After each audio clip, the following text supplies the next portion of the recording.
त्यसैगरी 26 मा रहेको छ। 26 मा ज्येष्ठताको मूल्याङ्कन भनेको छ।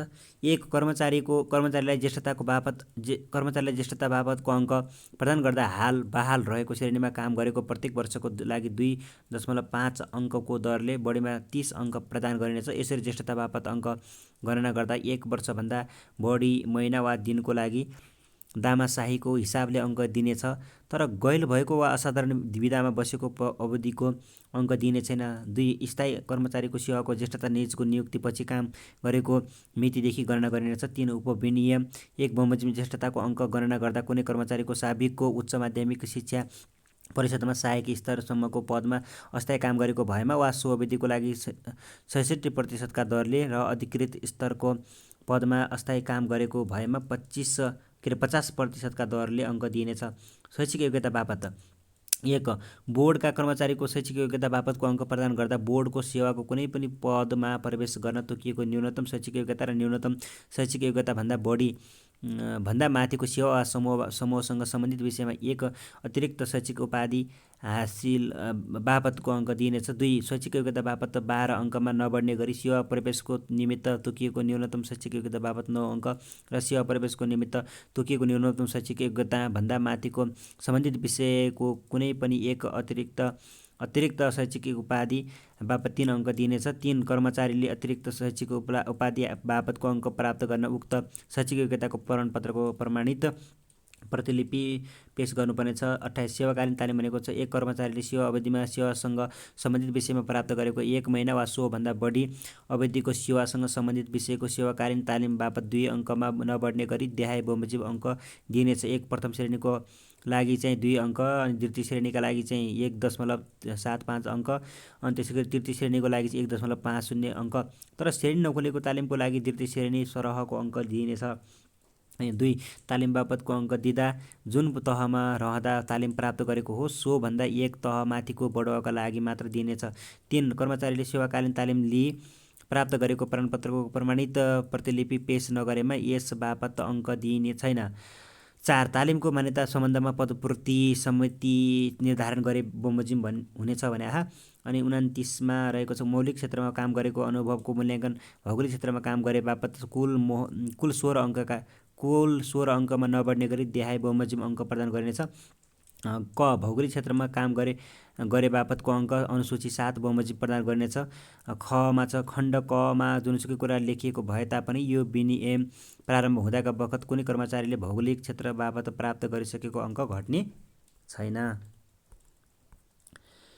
अनि कुनै एक भौगोलिक क्षेत्रमा कम्तीमा 233 दिन रुजु हाजिरी नभई सो भौगोलिक क्षेत्रको अङ्क पाइने छैन। 233 दिनभन्दा बढी अवधिको लागि दामासाहीको दरले सोही भौगोलिक क्षेत्रको सो भन्दा कम अवधिको लागि घ वर्ग सरहको अङ्क दिइनेछ। भौगोलिक क्षेत्रमा काम गरे बापत पाउने अङ्क जुन तहमा बढुवा हुने हो सो तहभन्दा 1 तह मुनिको पदमा काम गरेको भए मात्र गणना गरिनेछ। त्यसैगरी 30 मा रहेको छ बढुवाको लागि सूचना प्रकाशन भनेको छ। जस्तो बढुवा सम्बन्धी प्रक्रियाको लागि पदपूर्ति समितिले कम्तीमा 30 दिनको म्याद दिई सम्बन्धित सबैको जानकारीको लागि बढुवाद्वारा पूर्ति हुने पदको सङ्ख्या समेत खोली राष्ट्रिय स्तरको पत्रिकामा सूचना प्रकाशन गर्नुपर्नेछ। 31 मा चाहिँ बढुवाको दरखास्त फारम भनेको छ। बढुवाको लागि सम्भाव्य उम्मेदवारले पेश गर्नुपर्ने दरखास्त फारम पदपूर्ति समिति निर्धारण गरे बमोजिम हुनेछ। 32 बढुवाको लागि सम्भाव्य उम्मेदवार हुन नपाउने भनेको छ। देहायको अवस्थामा बोर्डको कर्मचारी बढुवाको लागि सम्भाव्य उम्मेदवार हुन पाउने छैन। अनि क निलम्बन भएकोमा निलम्बन अवधिभर अनि ख बढुवा रोक्का भएकोमा रोक्का भएको अवधिभर, तलब वृद्धि रोक्का भएकोमा रोक्का भएको अवधिभर, घ नसिहत पाएकोमा नसिहत पाएको मितिले 1 वर्ष ननागेसम्म अनि कुनै पनि फौजदारी अभियोगमा थुनामा रहेको भएमा वा सो अवधिभर। 3 बढुवाको सिफारिस 1 बढुवाको लागि सम्भाव्य उम्मेदवारहरू मध्येबाट कार्य सम्पादन मूल्याङ्कन ज्येष्ठता शैक्षिक योग्यता भौगोलिक क्षेत्रमा काम गरे बापत प्राप्त गरेको अङ्क र सेवाकालीन तालिम बापत प्राप्त गरेको अङ्कको आधारमा सबैभन्दा बढी अङ्क प्राप्त गर्ने कर्मचारीलाई पदपूर्ति समितिले बढुवाको लागि सिफारिस गर्नुपर्नेछ। 2 उपविनियम 1 बमोजिम सिफारिस गरिएका उम्मेदवारको नामावली सम्बन्धित सबैको जानकारीको लागि राष्ट्रिय स्तरको पत्रिकामा प्रकाशन गर्नुपर्नेछ।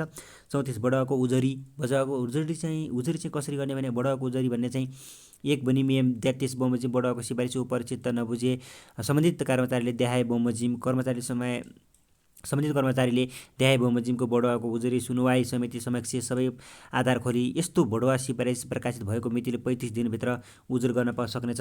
क मन्त्रालयले तोकेको सहसचिव संयोजक भयो अनि बोर्डले तोकेको प्रथम श्रेणीको अधिकृत चाहिँ सदस्य हुन्छ। मन्त्रालयको कानुन अधिकृत चाहिँ सदस्य सचिव हुन्छ। 2 उपविनियम 1 बमोजिम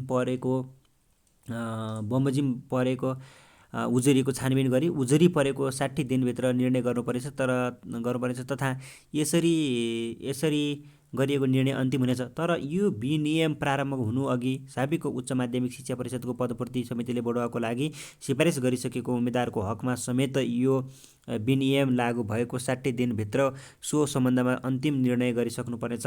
3 उपविनियम 1 बमोजिम बढुवाको उजुरी उपर विनियम र बमोजिम तोकेको अवधिसम्म अन्तिम किनारा नलागेसम्म सिफारिस अनुसार चाहिँ बढुवा भएका उम्मेदवारलाई चाहिँ बढुवा भएको पदमा नियुक्ति दिनुपर्नेछ। 4 मा भनेको छ उपविनियम 1 बमोजिम चाहिँ पर्न आएको उजुरी झुट्टा ठहरिएमा उजुरीपछि हुने बढुवामा त्यस्तो उजुरीवालाको पहिलो पटकको भई 2 अङ्क र दोस्रो अङ्क पटक भई 3 अङ्क काटिनेछ।